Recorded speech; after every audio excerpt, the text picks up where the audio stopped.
Section 2.1, Matrix Algebra. In this section, we'll look at some different properties of matrices. We'll do adding and multiplying matrix. We'll look at the transpose of a matrix and look at some special matrices and their properties. We will now look at matrix notation. We've actually seen most of these notations before. Remember that when we look at a matrix, we of course want, when we classify a matrix, we want to use a capital letter. And then this first form, we notice that it is in the vector form. This is the vector A1, the vector A2, through the vector AN, where the vector A1 represents the first column of the matrix, vector A2, the second column, and so forth. Our next form is this form where we look at the matrix when we say Aij. The I represents the row, and the J represents the column of the matrix. So bringing us to the standard form of the matrix that we've seen most recently, where we look at individual entries in the matrix. Okay. So we have A11, A12, and so on. Okay. This matrix, here, A22 represents the second row and the second column. Please note this typo error. This should say AM2 because this is the mth row and the second column. And so this last here is AMN. And so therefore we say we have an M by N matrix. When M is equal to N, we say that we have a square matrix. For instance, a 3 by 3 or a 2 by 2 or any number where M is equal to N, we say it is a square matrix. We now want to look at a few special matrices. The first matrix we want to look at is what we call a diagonal matrix. And what do we notice about the diagonal matrix? Okay. Every entry in this matrix is a 0 except the entries along the diagonal. Okay. And so all the other entries, of course, here are 0. Our second special matrix that we want to look at is a triangular matrix. When we have a triangular matrix, okay, we have our entries along the diagonal. But what is special about it is that all the entries either below, in this case, are 0. But we can also have a triangular matrix where the entries above are 0. And then our actual entries would be in this area here. As this triangular matrix is written, we notice that the entries appear in the upper portion of the matrix, and we call this an upper triangular matrix. And then if it were the opposite and the zeros were in the upper portion and my entries were here, we call this a lower triangular matrix.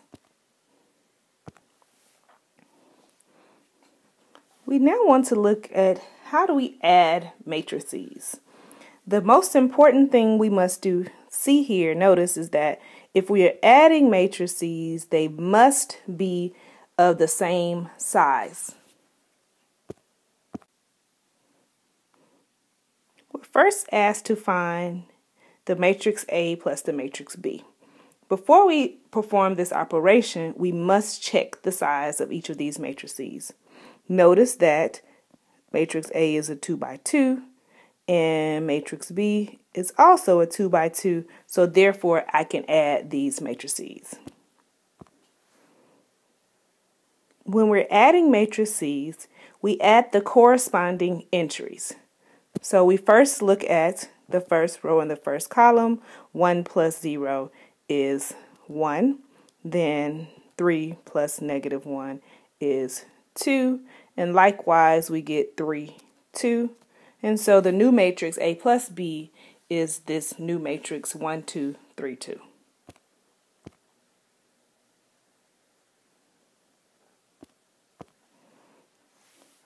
Now let's look at finding the sum of the matrices B and C. Again, we must look at the size of these matrices. We see that B is a 2 by 2, but C is a 2 by 3.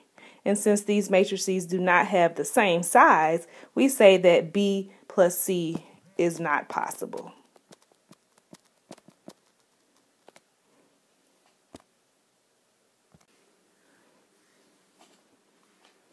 Now let's see some properties of matrix addition and scalar multiplication. We've seen scalar multiplication in some previous section where we multiply a scalar by a matrix.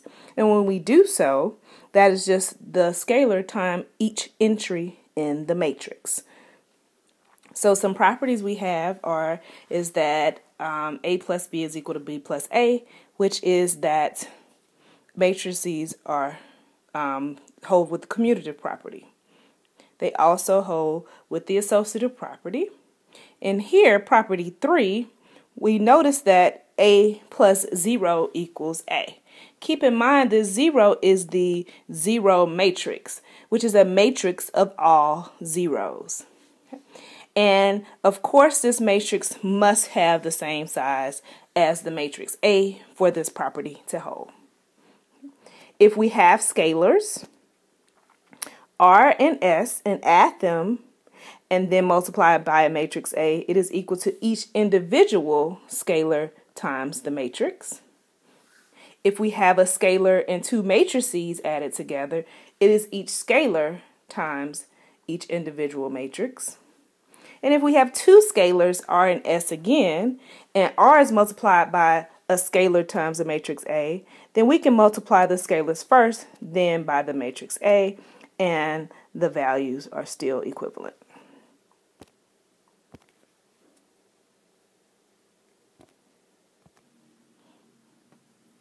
When multiplying two matrices, say A and B, for the product AB, the number of columns in A must equal to the number of rows in B.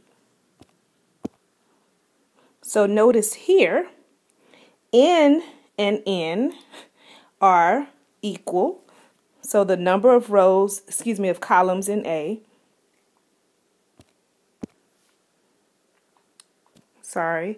the number of columns in A is equal to the number of rows in B.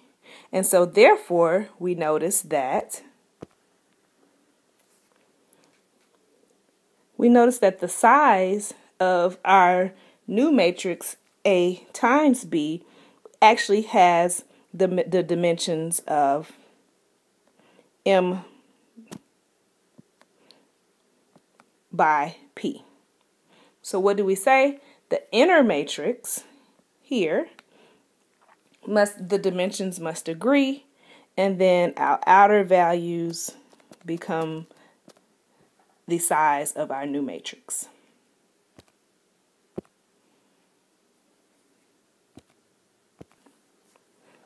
So how do we actually multiply two matrices? So if we're given a matrix A of size M by N and a matrix B of size N by P, then we notice that if we do the product, based on what we just said in the previous slide, is that the N and the N's agree. And so therefore, we will have an M by P matrix. And so we multiply A times B. We take the matrix A and multiply the matrix A by every column of the matrix B. And we're looking at this in the vector form. So where B1 is the first column of B. And then we take the matrix A times each individual columns of B. So now, given these three matrices A, B, and C, we want to multiply A times B, A times C and C times A. So the first thing we want to do is this A times B. But before we do that, we must make sure that the columns of A are equal to the rows of B. And so A is a 3 by 2 matrix. B is a 2 by 2 matrix. We notice that the 2's are the same, so our resulting matrix will be a 3 by 2 matrix. So recall matrix A and B. Again, we said that we have a 3 by 2 and a, what is it, a 2 by 2. So our resulting matrix will actually be what? It should be a 3 by 2 matrix. So recall, we take the matrix A and multiply it by the vector B, which happens to be the first column of B. So how are we going to do this? We take the first row and then we multiply it by the matrix A. And so again, we've done this before. We say 1 times 0 plus, so this 1 times 0 plus 2 times 1, and that results in, what is that? Oh, 2, Then, next we take the second row with this vector B. And so again, we have negative 1 times 0, which is 0, plus 0 times 1, which is 0. Then we take the third row with this vector B. And again, we have 3 times 0, which is 0, times negative 2 times 1, which gives me a negative 2. Next, we move to the first row and the second column. And we have 1 times negative 1, which is a negative 1, plus 2 times 3, which will give us 5. We continue this pattern and we get a negative 1 and negative 9. And notice our resulting matrix is indeed a 3 by 2 matrix. Next, we're asked to find A times C. So now we want to look at the dimensions to make sure this is possible. We have a 3 by 2 and we have a 2 by 3. So yes, we can. My 2's and 2's are here, are equal. So we will have a resulting matrix of a 3 by 3 matrix. Now multiplying this matrix, again, we mentioned that we will have a 3 by 3 matrix. So if we take the first row with the first column, it gives me the first row and first column entry. 1 times 1 times 2 times 0 is 1.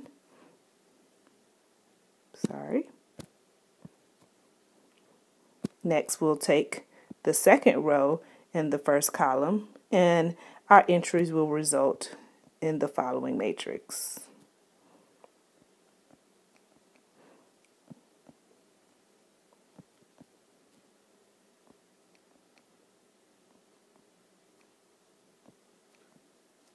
You should now pause and actually make sure that you indeed got the matrix AC that is listed here. Lastly, we're asked to find the product of C times A.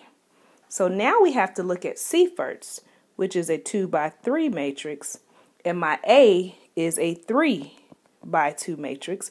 And since we're doing C times A, we have the 2 by 3 first, and then our 3 by 2. So when we're looking, the 3's match, and so we notice that this resulting matrix will be a 2 by 2 matrix. Now remember, we just did AC, and when we multiplied those two, we had a resulting matrix of a 3 by 3. So what do we notice here? That AC, in this case, does not equal CA, where AC was a 3 by 3 and CA is a 2 by 2. So clearly they cannot be equal. I would actually like you to now pause and find the matrix CA on your own.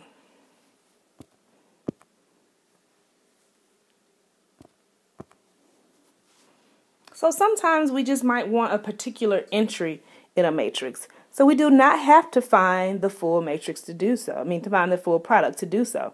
So if we want to just find the fourth row of AB, before we do that, we must make sure, of course, that our matrices can be multiplied. We hear A has a 4 by 3 and B has a 3 by 2. So indeed, AB will be a matrix of size 4 by 2. And if we only want the fourth row, what will we do? We would take the fourth row here and multiply it by each column. And so doing so, let's see what we would get. We would have -3 times 4, which is -12, plus this will give us 0, and then 9 times 3. Adding these two values together, we get 15. Likewise, we do -3 times our -6 and continue, and we will get 36. So we notice that we do not have to find the whole matrix to find a particular row and or column or entry. Now some properties of our matrix multiplication if we're given matrices A, B, and C. Okay, and they have the same size, and R and S are scalars. We notice that these properties hold. Please excuse me. Let me go back.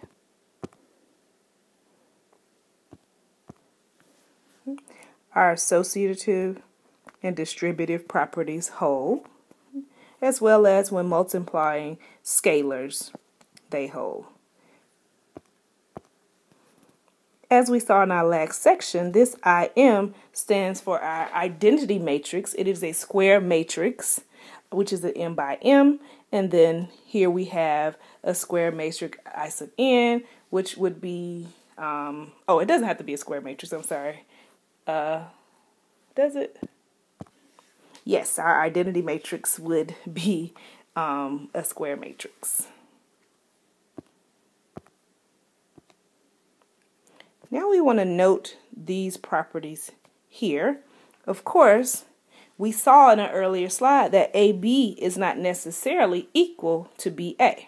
We saw that it had different dimensions earlier. It may be the case that it is, but this is not a property that will always hold.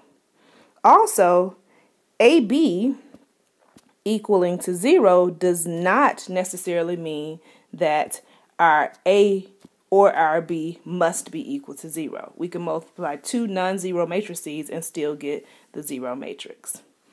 As well as if I multiply AB, which happens to be equal to the product of AC, it does not necessarily mean that B is equal to C. So now looking at some other special matrices. If I have a matrix where we have powers of matrices, so A raised to the K power says I'm going to multiply the matrix A by itself K times. If I have A raised to the 0 power, it gives me back the identity matrix. Next, we want to talk about a special matrix called the transpose over matrix, which is A to the T, and we just read this A transpose. And what is A transpose? It says that the rows of A becomes the columns of A transpose. So, if I want to transpose this matrix A here, again we say the rows of A. So we take the row of A and it becomes the column of A transpose. And so doing so, we have 1, 1, 1, then 2, 2, 2, and 3, 3, 3. Now let's notice a property. What if I take the transpose of this transposed matrix? What matrix do I actually get now? So what does that mean? The rows here become the columns here. So what will I get now? I would get 1, 2, 3, 1, 2, 3, and 1, 2, 3, which looks like our original matrix A. Which brings me to a property that if I have A transpose and take the transpose of this A transpose, I get back to the original matrix A. So we have a theorem. If we have A and B be matrices of appropriate size for addition and multiplication, these properties hold. So of course, as we mentioned earlier, as we saw in the early example, A transpose is back to A. If I do A plus B transpose, it is A transpose plus B transpose. If I have any scalar R, if I take the R, the scalar times the matrix, and transpose that, it is equal to the scalar times the matrix transposed. And note here, please notice that if I take the product of the transpose of a product, that it is equal to, in this case, B transpose A transpose. Okay?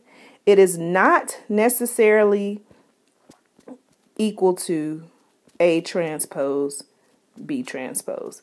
So please make note of that.